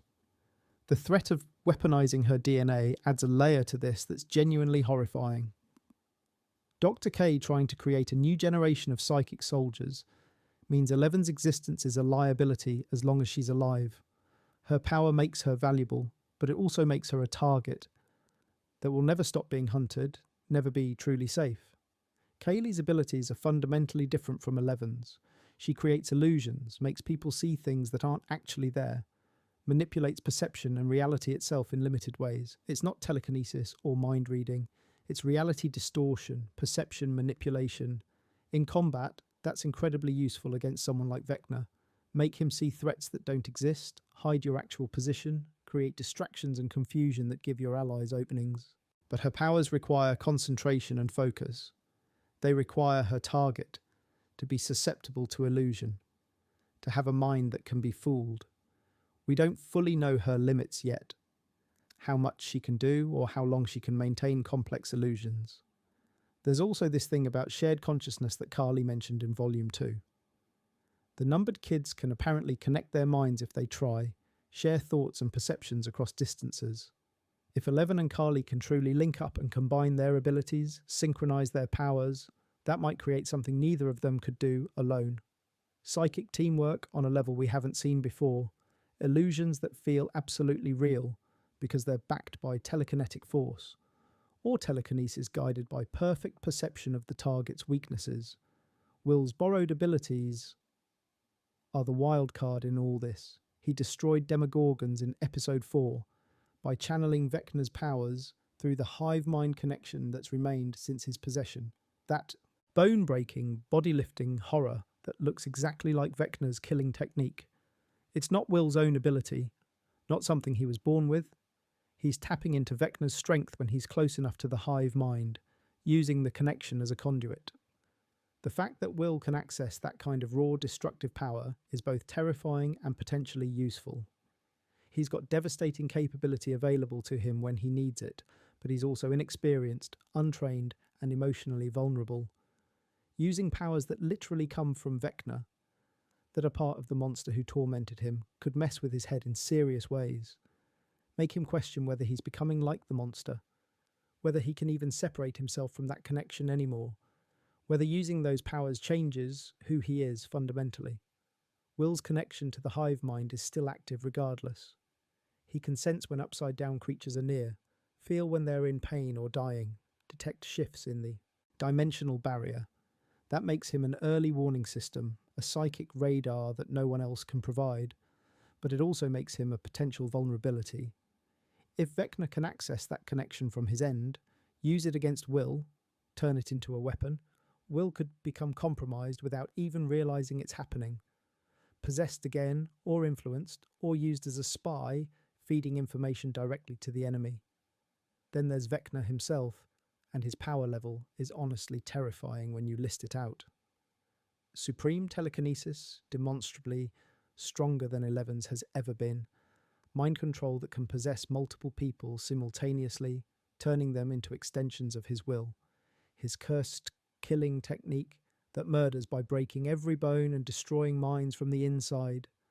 He commands the hive mind, controls armies of creatures across dimensions, has decades of experience using his abilities in ways that would never occur to teenagers who've had powers for a few years at most, and he's augmented by the abyss itself somehow, drawing power from that realm in ways we don't fully understand yet. But Vecna has vulnerabilities, and that's crucial to remember. Max observed that he's still human underneath everything, still afraid of things from his past. The cave memory proves he has trauma he hasn't processed, weaknesses buried in his psychological foundations. He's arrogant, absolutely convinced of his superiority, which means he might underestimate the gang, might not see them as real threats until it's too late.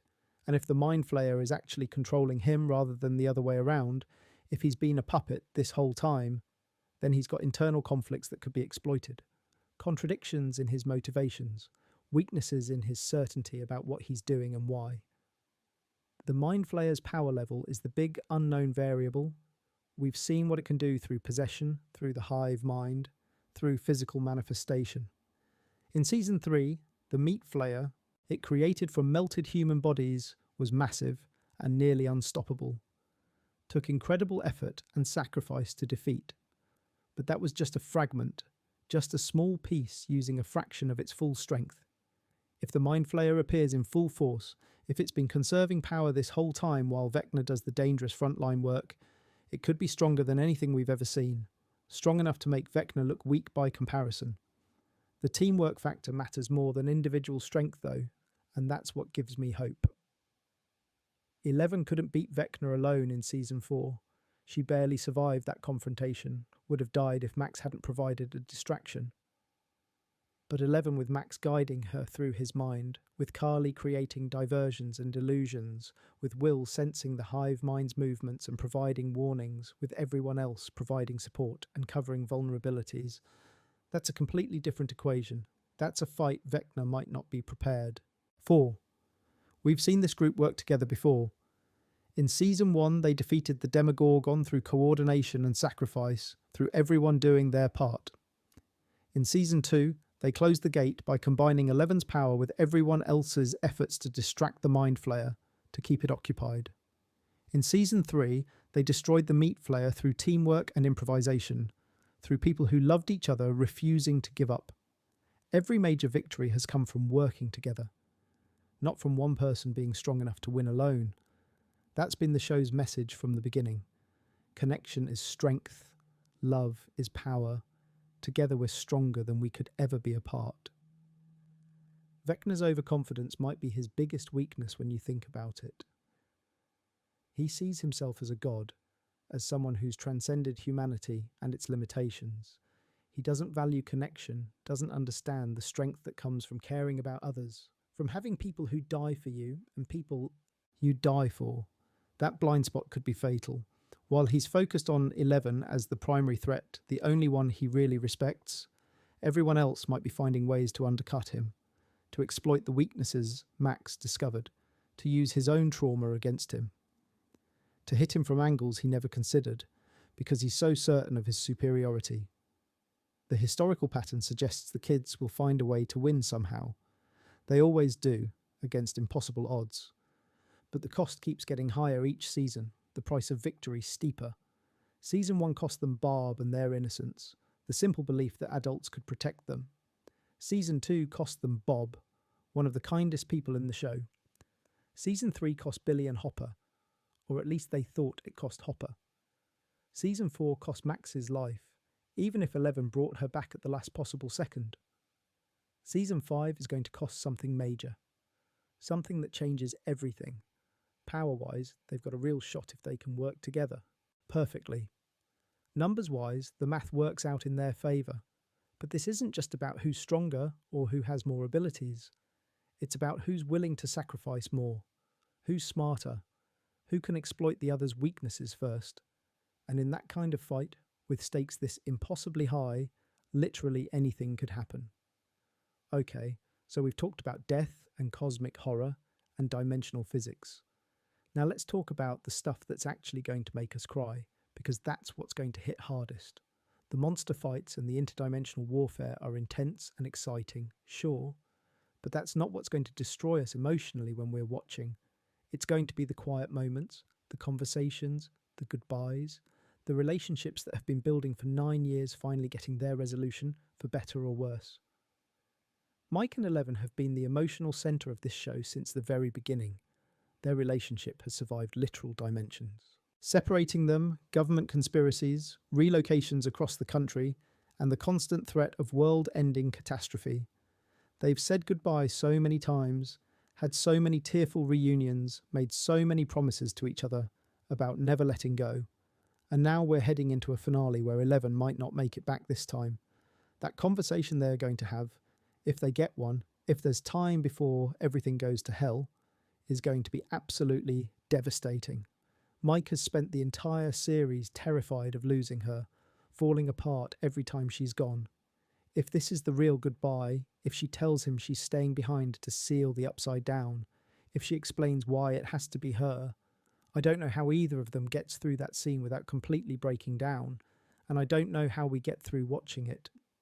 Hopper has this message in the trailer, his voice telling everyone he needs them to fight one last time. His voice is wrecked, emotional, desperate, in a way we've rarely heard from him.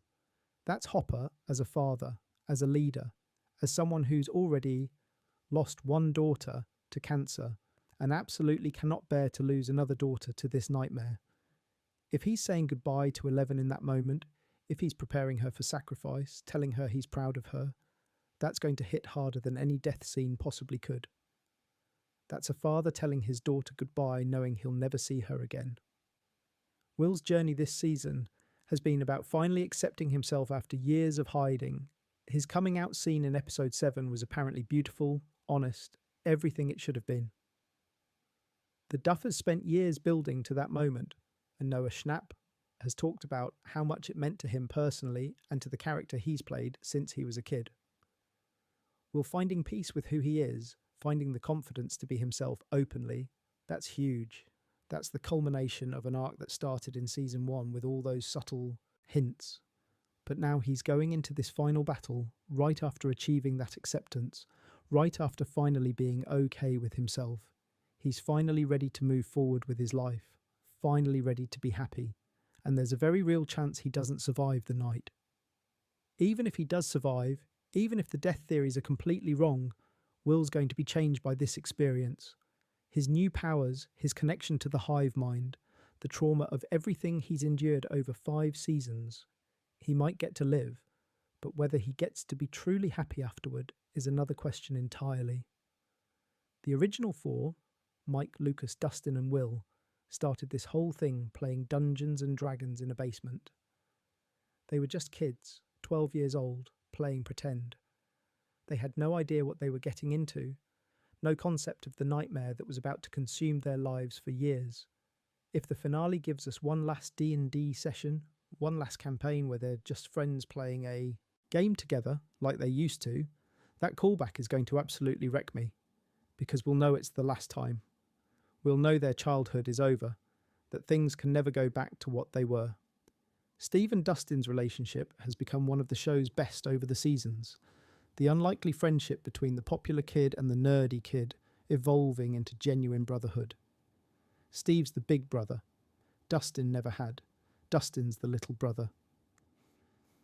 Steve chose the kid who made him a better person. Their pact to die together, or not at all, isn't just about survival tactics. It's about refusing to lose each other the way they lost Eddie, refusing to experience that pain again. That scene in Volume 2, where Dustin broke down crying, telling Steve he can't lose him, that was Gaten Matarazzo putting absolutely everything into it. And if they have another moment like that in the finale, if one of them is dying or thinks the other is dead, the emotional devastation is going to be unreal. Hopper and Joyce finally got their reunion after Russia, after all the separation and pain and thinking each other was dead. They're building a life together now, trying to create something normal and healthy out of the wreckage of their pasts. If the finale takes that away from them, if Hopper dies protecting 11 or Joyce dies in the battle, it would be unbearably cruel. They've earned their happy ending. Both of them have suffered enough for multiple lifetimes. But this is Stranger Things. Suffering is kind of the point, the cost of being a hero. Nancy's been torn between Jonathan and Steve for multiple seasons now, and honestly, I think the most satisfying ending for her character is choosing neither of them. She's got ambitions beyond high school romance. dreams of being a journalist, of having a career that matters to her more than any relationship. If the finale lets Nancy choose herself, choose her future over romance, that would be absolutely perfect for her. Character. She doesn't need to end up with someone to have a complete arc. Max and Lucas, though, they deserve something good. Max has been through absolute hell. Vecna killed her, she died, 11 brought her back, but her mind has been trapped in a nightmare mindscape for 18 months. If she wakes up, if she makes it back to her body and gets to see Lucas again, that reunion absolutely needs to happen. Just a moment where they're together, where Lucas tells her he never stopped visiting her at the hospital, never stopped talking to her, where she tells him she heard him the whole time, every word. Let them have that, please. The found family aspect of this show is what makes it work on a deeper level. These characters aren't just friends or allies, brought together by circumstance. They're family, chosen family, the kind you build when blood relatives fail you or when circumstances throw you together and you realise you die for each other. Hopper and 11, Steve and Dustin, the Steve entire party, Joyce and her boys, everyone who's fought together and bled together and survived together against impossible odds. If the finale gives us a moment where they all come together, where the found family acknowledges what they mean to each other, before the final battle, before some of them might not come back, I'm going to be a complete mess. Just everyone hugging, everyone saying what needs to be said, everyone making peace with the possibility that this is goodbye forever. The actors have all talked about how emotional the final days of filming were. Finn Wolfhard said it was incredibly emotional, that everyone was crying, between takes and during takes. David Harbour said the cast cried uncontrollably during certain scenes, that it was the best episode they've ever made, but also the hardest thing they have ever done. The way they talk about it sounds like the emotional weight was almost unbearable. That doesn't tell us specifically what happens, what deaths or sacrifices occur, but it tells us that whatever these characters go through, whatever goodbyes they have to say, it destroyed the actors playing them. They've lived with these characters for 9 years. They've grown up together, literally in the case of the younger cast. Saying goodbye to that, to the show and to each other, and to the characters who've defined their lives. That's not something you can fake or perform. That's real grief. The Duffers have studied finales extensively. They've mentioned watching 6 Feet Under and Friday Night Lights specifically. Both of those shows had endings that emotionally devastated their audiences in the best possible way, in ways that felt earned. 6 Feet. Under's finale is still considered one of the greatest ever made, and it works because it earns its emotional moments through years of careful character development. Friday Night Lights ended with bittersweet goodbyes and new beginnings, honouring what came before while acknowledging that life moves on, things change, people grow. If Stranger Things can stick that landing, if it can give us emotional payoffs that feel earned and true to who these characters are, then the heartbreak will be worth it. It'll hurt like hell, but it'll hurt in a way that feels meaningful, purposeful. So yeah, that's what's going to destroy us. Not necessarily the deaths, though those will hurt too, but the goodbyes, the acknowledgements, the moments of love and connection before everything falls apart. Get your tissues ready. So let's talk about what I'm actually hoping to see beyond just everyone surviving, which feels like an impossible pipe dream at this point. Because yes, we've spent a lot of time discussing death and trauma and devastating goodbyes, but there are moments I'm genuinely excited about. Things that would make this finale not just emotionally satisfying, but genuinely epic and memorable. Stranger Things has always been good at delivering those big, crowd-pleasing moments alongside the heartbreak, and the finale needs to have some of that energy too. The music moment is at the absolute top of my list. The Duffers specifically said in interviews that there's a pivotal song in the finale, something that has never been licensed for a TV show before. They mentioned that because of the Kate Bush precedent with Running Up That Hill in season 4, they were able to get the rights to this song. Under normal circumstances, they said, the artist wouldn't have allowed it. That's huge. That's massive. Season 4's use of running up that hill was absolutely perfect. It was emotional, it was iconic, it saved Max's life and became this massive cultural moment. The song charted again decades after its release. A whole new generation discovered Kate Bush, and now it's impossible to hear that song without thinking of Max running from Vecna through her memories. Whatever song they've chosen for the finale has those same expectations on it. My guess is it will play during a sacrifice scene, either 11 staying behind or Carly and 11 together, or whoever doesn't make it out. The Duffers love using music to heighten emotional devastation, to make moments hit even harder. And if they've got a never-before licensed track for this particular moment, they're going to use it to absolutely destroy us. I'm talking full ugly crying, can't breathe, emotional destruction. They wouldn't hype it up this much if it wasn't going to be absolutely devastating.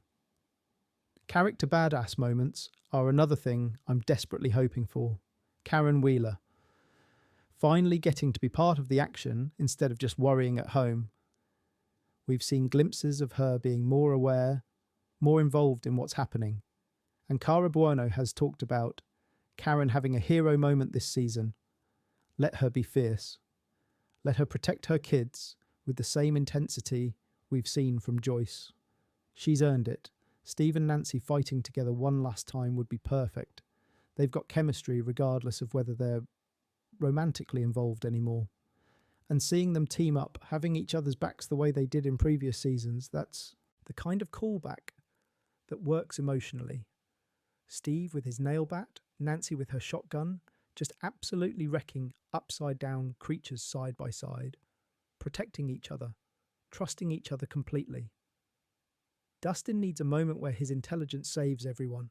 He's been the brain of the operation since season 1, figuring out the science, making the connections no one else sees, solving impossible problems. The finale needs to give him a moment where everyone realises they'd be dead without him. Maybe he's the one who figures out the exact timing on the bomb, or realises a critical flaw in the plan that would have killed them all, or MacGyver's some solution in the middle of chaos using random materials. Something that proves his value isn't just knowledge, it's creative problem solving under pressure. Lucas protecting Max, even if she's still in the mindscape, even if her body is vulnerable somewhere. We've seen Lucas grow from the skeptical kid in season 1 to someone who'd do absolutely anything for the people he loves, who'd fight monsters with his bare hands if that's what it took. Give him a moment of absolute determination, of refusing to let anything hurt her, of protecting her the way she deserves. Robin and Vicky getting a real moment together would be nice too.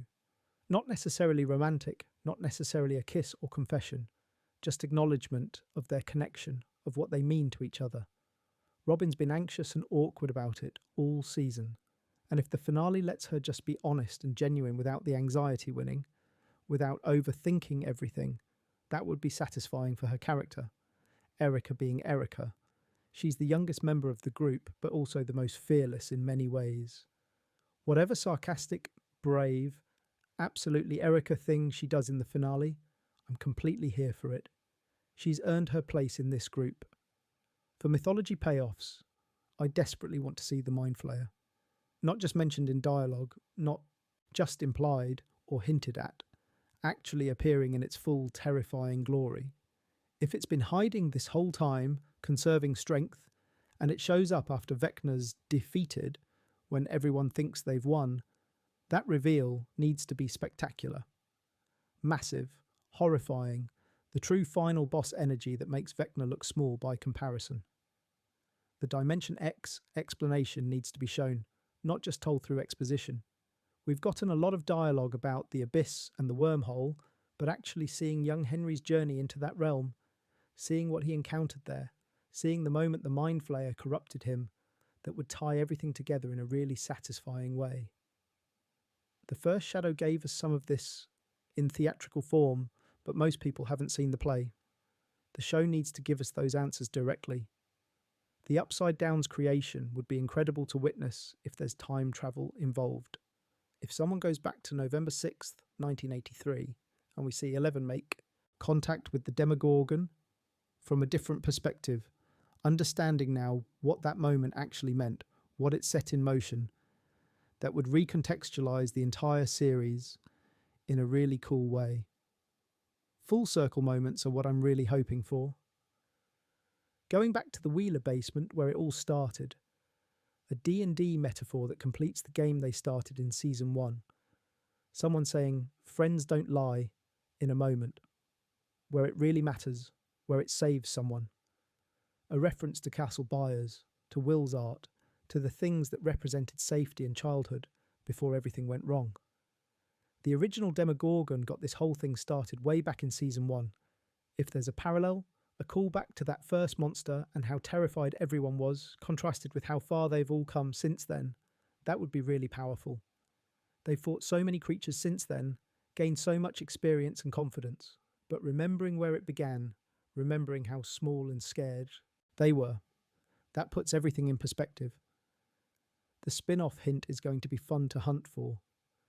The Duffers confirmed there's one small scene in the finale that gives a clue about what the spin-off will be. It'll probably be subtle, easy to miss on first watch. A newspaper headline in the background, a radio broadcast, a conversation that seems throwaway but actually reveals the era, or location, or concept. Fan theories about the spin-off are all over the place already. Some think it's set in the 1960s following Henry's childhood. Others think 1970s with different lab experiments and different numbered kids. There's speculation about a 1990s setting, post-Hawkins, dealing with aftermath and new threats. Honestly, it could be anything at this point. The Duffers have said it's a different decade, with different characters, but still connected to the Stranger Things universe. Whatever the Easter egg is, Reddit's going to find it within hours of the finale dropping. Someone will screenshot it, post it with red circles and arrows, and then everyone will go back and rewatch just to catch it. Hopper's speech from the trailer, that "I need you to fight one last time" moment, is going to hit so hard. David Harbour's voice in that line sounds absolutely wrecked, desperate, emotional in a way we rarely hear from Hopper. Whether he's talking to Eleven specifically or addressing everyone, it's clearly a rallying moment before the final push. Hopper as a leader, as a father figure, giving one last inspirational speech before potential death. Yeah, that's going to destroy me. 11 having one final power moment, going full strength one last time, that's absolutely essential. She's been the powerhouse since the beginning, the one with abilities that can change everything.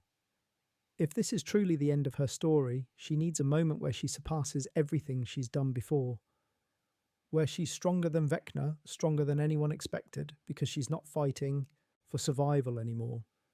She's fighting for everyone she loves, for Mike and Hopper and Max and all of them. A bitchin' callback would be perfect too. That was Max's word for 11 in season 2, and it became this touchstone for their friendship. If Max is the one guiding 11 through Vecna's mind, if she tells 11 she's bitchin' one more time in a moment of triumph, that's exactly the kind of small character moment that makes finales work. Look, I know I'm setting myself up for disappointment with some of these. The finale can't possibly include everything everyone wants. But that's the fun of it, right? The anticipation, the hope, the what-ifs. In a few days, we'll know what actually happens. And some of these will hit perfectly and some won't happen at all. And that's okay. The Duffers have earned enough trust over 9 years that I believe they'll deliver at least a few of these moments. And the ones they don't hit, well, that's what fan fiction is for. Now, I'm not saying these theories are likely. In fact, most of them are absolutely bonkers when you think about them. But people are theorizing them anyway, and honestly, some of them would be kind of amazing if they actually happened. The internet has produced some truly wild takes on how Stranger Things might end, and while the vast majority are definitely not happening, they're genuinely entertaining to think about in these final days before we know the truth. The Duffers have said repeatedly that they're not interested in being too clever with the ending, that they want something that feels true to the show, rather than some twist for the sake of twisting. They want emotional honesty, not shock value. But that hasn't stopped fans from coming up with increasingly elaborate possibilities anyway. The D&D game theory is probably the most persistent one, and it's been around since season 1.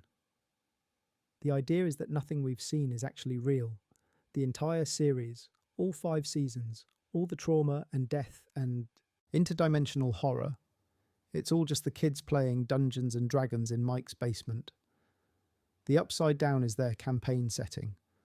The monsters are from their imagination and rule books, and the finale will pull back to reveal them sitting around the table in 1983, having just finished an epic multi-year game that went on way too long. This theory points to how much the show references D&D constantly, how the monsters are named after D&D creatures, how the kids use campaign strategies to fight real threats. The symmetry of starting and ending with a game appeals to some people aesthetically, but the Duffers have explicitly said they're not doing an "it was all a dream" or "it was all a game" ending. They've called those kinds of twists cheap and unsatisfying in multiple interviews. Ross Duffer specifically mentioned that they studied finales that failed, and most of those failures came from trying to be too clever instead of staying true to the story they had been telling. So, yeah, this isn't happening. We can safely eliminate this one. The "everyone's been dead since season 1" theory is even darker. The idea that when the Demogorgon took Will in the first episode, everyone actually died somehow. The Upside Down is purgatory, or some kind of afterlife, and the entire series has been them working through their deaths, fighting to move on to whatever comes next. Each season represents a different stage of acceptance or denial. It's bleak as hell, and it would recontextualise everything in a way that I genuinely don't think anyone actually wants. Also, it doesn't make any sense with the show's themes and messages. Stranger Things is fundamentally about hope, about fighting darkness, about love and friendship conquering evil. Making it all about death and purgatory undermines everything the show has built over 9 years. It would make all the struggles meaningless. Time loop theory has more credibility than the others, mainly because of the wormhole reveal and Mr. Clarke's comments about time travel. The idea is that the finale creates season 1 somehow. Someone, probably 11, goes back to 1983 and does something that ensures events play out the way they need to. Maybe she's the one who makes sure she opens the gate in the first place. Maybe she makes sure Will gets taken by the Demogorgon, creating a closed time loop where the ending enables the beginning, where everything has already happened and will always happen. This one's actually possible within the show's internal logic. The show has referenced Back to the Future constantly throughout its run. There's been heavy A wrinkle in time symbolism, and the physics of wormholes enabling time travel has been explicitly discussed. Plus, it would explain why the Upside Down is frozen on November 6th, 1983 specifically. Not because that's when it was created, but because that's when someone from the future anchored it deliberately. I still don't think it's likely, though. Time travel gets messy. Narratively, paradoxes, butterfly effects, questions about free will and destiny. The Duffers would need to execute it absolutely perfectly for it to work without creating plot holes. And with everything else they need to resolve in the finale, adding time travel complexity seems like too much. Vecna redemption arc is a theory some people desperately want to happen. The idea that Henry Creel was corrupted as a child by the Mind Flayer, that he never had a real choice in what he became, that deep down he's still human enough to be saved somehow. In this version, he helps defeat the Mind Flayer in his final moments, sacrificing himself. Maybe he realises what he's become and makes one last decision as Henry Creel instead of as one, as a human instead of as a monster. To be fair, there is evidence for Henry being corrupted rather than inherently evil. The first shadow shows the Mind Flayer influencing him as an 8-year-old kid. The briefcase memory suggests trauma we don't fully understand yet. Max observed that Vecna is still afraid of things, still human in some ways, but redemption after everything he's done, after the murders, the possessions, the psychological torture of teenagers, killing Max, I don't see it. Even if he was corrupted as a child, he's had decades to resist and chose not to. He's murdered countless people willingly. Redemption would feel like the show excusing all of that, and I don't think the Duffers would go there. It would undermine the victims, make their suffering meaningless. The Will is the Mind Flayer. Theory is wild, but it's been gaining traction since Volume 2 aired. The idea that the possession in Season 2 never fully left Will. It's been dormant, waiting, and Will is actually the Mind Flayer's vessel this whole time without fully realising it. When Holly escaped Vecna's citadel and that black smoke came out, that was Will's connection activating. In the finale, Will betrays everyone, revealing he's been compromised this whole time. It would be the ultimate betrayal. Will, the original victim, the kid everyone's been protecting, turning out to be the real threat. Noah Schnapp could absolutely play that twist convincingly. The devastation on everyone's faces when they realise, the horror of Will himself discovering what he really is. It would be horrific in the best way for a horror show. But it contradicts Will's entire character arc. His whole journey has been about reclaiming himself, about not being defined by what was done to him, about being more than a victim. Making him the villain undoes all of that character development, plus it would be too cruel after his coming out scene.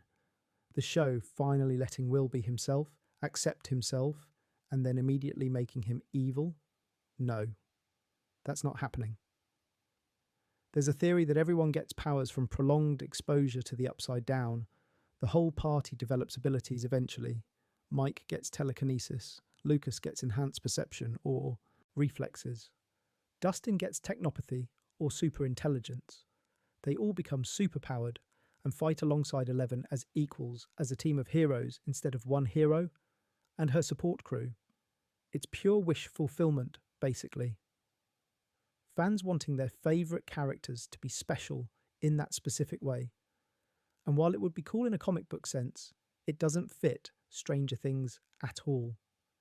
The show has always been about normal people facing extraordinary circumstances, about regular kids with no powers standing up to monsters anyway. Giving everyone powers removes that dynamic entirely, undermines what makes the show special. Hopper has been dead since Season 3, and Russia was a dying hallucination, is another grim theory. The idea that he never actually survived the explosion at the end of Season 3. Everything we've seen with him in Russia and back in Hawkins has been some kind of dream state as his consciousness fades, as he dies slowly. This is just depressing and pointless. We've had 2 full seasons of Hopper being very much alive and active, having real impacts on the story. Revealing it was all hallucination would invalidate all of that character development, make the audience feel cheated and manipulated, not happening. Can't happen without destroying the entire narrative integrity of Seasons 4 and 5. And that's where we'll rest for tonight, here at the end of our journey through theories and possibilities. We've covered so much ground together. Death predictions, the Mind Flayer mystery, Kaylee's suspicious return, the wormhole revelation, emotional goodbyes that will destroy us, wild theories that probably won't happen, and everything in between. Whatever happens, we've been on this journey together for 9 years. From that first night in 1983 when a boy vanished on his way home, to whatever ending awaits us now, the Duffer Brothers have earned our trust. The cast has given us performances that made us care deeply, and all of us, the fans, have made this into something bigger than just a show. A shared experience, a community, a piece of our lives. The finale is going to hurt. It's going to be beautiful and devastating, and probably not what any of us expect, but that's okay. That's what we signed up for when we fell in love with these characters. So, get your tissues ready. Prepare your heart as best you can, even though it's probably impossible. And remember why we fell in love with this story in the first place. Ordinary people choosing to fight back against impossible darkness, friendship as the ultimate power, love as the thing that saves us. Thank you for spending this time with me tonight, exploring every possibility, preparing ourselves for whatever comes. If you enjoyed this deep dive and want more content like this, please subscribe to Quiet Theories. It helps more than you know, and lets me keep making these long-form explorations for you to fall asleep to. Until the finale drops, stay cozy. Maybe rewatch some favourite episodes from earlier seasons. Hold on to the hope that our favourite characters might actually make it through this. And remember, friends don't lie, but the Duffer Brothers absolutely will if it makes the story better. Sweet dreams, everyone. And may the ending be everything we hope for and nothing we expect.